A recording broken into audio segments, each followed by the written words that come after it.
സംസ്ഥാനത്തിന്റെ സ്വപ്ന പദ്ധതിയായ ആനക്കാംപൊയിൽ കള്ളാടി മേപ്പാടി തുരങ്കപാതയ്ക്ക് ഇന്ന് മുഖ്യമന്ത്രി പിണറായി വിജയൻ തറക്കല്ലിടാൻ പോവുകയാണ്. വൈകിട്ട് 4 മണിക്ക് കിഫ്ബി, അതോടൊപ്പം തന്നെ പൊതുമരാമത്ത് വകുപ്പ്, കൊങ്കൺ റെയിൽവേ കോർപ്പറേഷൻ ഈ ത്രികക്ഷി കരാറിൽ നിർവഹിക്കുന്ന പദ്ധതി വയനാട്ടിലേക്കുള്ള ഗതാഗത സൗകര്യത്തിൽ വിപ്ലവകരമായ മാറ്റം ഉണ്ടാക്കുമെന്നാണ് പ്രതീക്ഷിക്കപ്പെടുന്നത്. നമുക്ക് ഈ പദ്ധതിയുടെ ഡീറ്റെയിൽസിലേക്ക് എത്ര വർഷം എടുക്കും, എത്രയാണ് ഇതിന്റെ ചെലവ്, എങ്ങനെയാണ്, എവിടെയൊക്കെയാണ് ഭൂമി, അതൊക്കെ നമുക്ക് വിശദമായി നോക്കാം. അതായത് വയനാടിനെ സംബന്ധിച്ചൊരു വികസന പാതയാണ്. നമുക്കറിയാം, കഴിഞ്ഞ ദിവസങ്ങളൊക്കെ താമരശ്ശേരി ചുരത്തെക്കുറിച്ചുള്ള വാർത്തകളും അവിടെ മണ്ണിടിച്ചിലൊക്കെ ഉണ്ടായതിനു ശേഷം യാത്രാ ദുരിതത്തെക്കുറിച്ചൊക്കെ നിങ്ങൾക്ക് അറിയാവുന്നതാണ്. അപ്പോൾ വയനാടിന്റെ വികസനത്തിലേക്കുള്ള പാതയാണ് ഈ തുരങ്കപാത.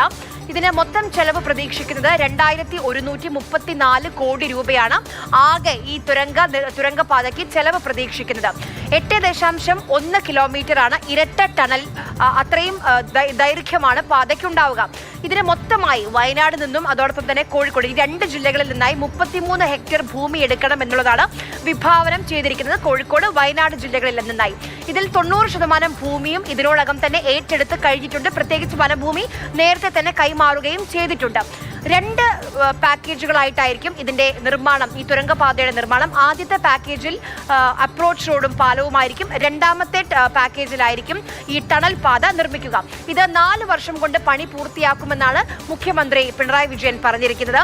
അപ്രോച്ച് റോഡ് ഉൾപ്പെടെ 8.73 കിലോമീറ്ററാണ് പാതയുടെ. 5.58 കിലോമീറ്റർ വയനാട് ജില്ലയിലായിരിക്കും ഉണ്ടാവുക.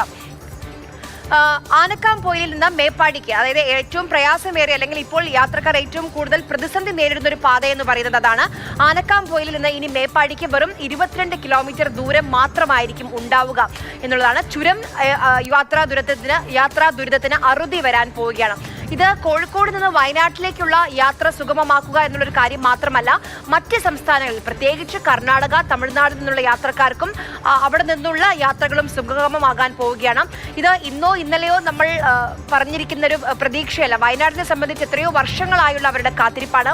മലയോര മേഖലയുടെ ഒരു സമഗ്രമായ വികസനം തന്നെ ഈ ഒരു തുരങ്കപാത യാഥാർത്ഥ്യമാകുന്നതിലൂടെ ഉണ്ടാകും എന്നുള്ളതാണ് നമ്മൾ പ്രതീക്ഷിക്കുന്നത്. അതായത് ഒരു സമഗ്ര വികസനമാണ് നമ്മൾ സ്വപ്നം കാണുന്നത്. ആ വികസനത്തിന്റെ തുടക്കം ഇന്ന് വൈകിട്ട് 4 മണിക്ക് മുഖ്യമന്ത്രി അതിന് തുടക്കമിടാൻ പോവുകയാണ്.